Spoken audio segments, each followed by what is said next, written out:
L'once d'or dépasse les 3500 $ pour la première fois de son histoire.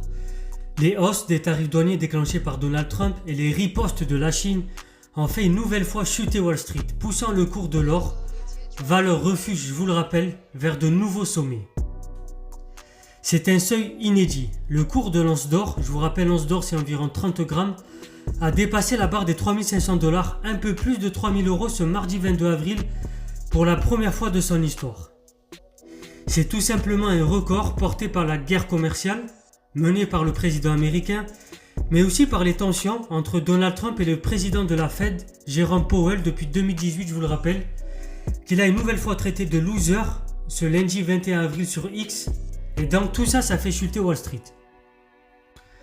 Ce mardi, l'once d'or s'affichait à 3467,87 $ à 9h30, heure française, après avoir atteint plus tôt un record à 3500,10 $.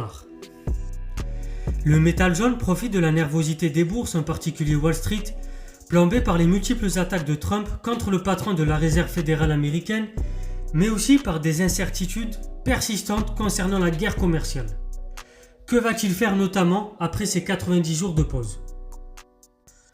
Nouveau signe d'escalade entre Pékin et Washington, la Chine a réaffirmé ce mardi sa ferme opposition à tout accord signé entre les États-Unis et d'autres pays qui la desserviraient. Enfin, l'or c'est une valeur refuge. À l'approche de la publication ce mardi des nouvelles prévisions économiques du FMI, les investisseurs restent attentifs aux premières répercussions concrètes de la guerre commerciale. Gage de sûreté dans la tourmente commerciale déclenchée par Trump début avril, les investisseurs se ruent depuis des semaines sur l'or. Les droits de douane pouvant avoir un effet inflationniste qui a fait baisser la valeur du dollar contre lequel l'or permet de se couvrir.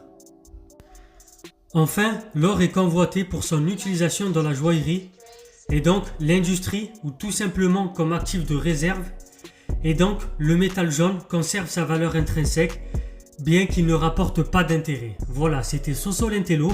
Abonnez-vous, partagez, likez, très chers citoyens éclairés, tous les jours à 13h pour les vidéos d'économie.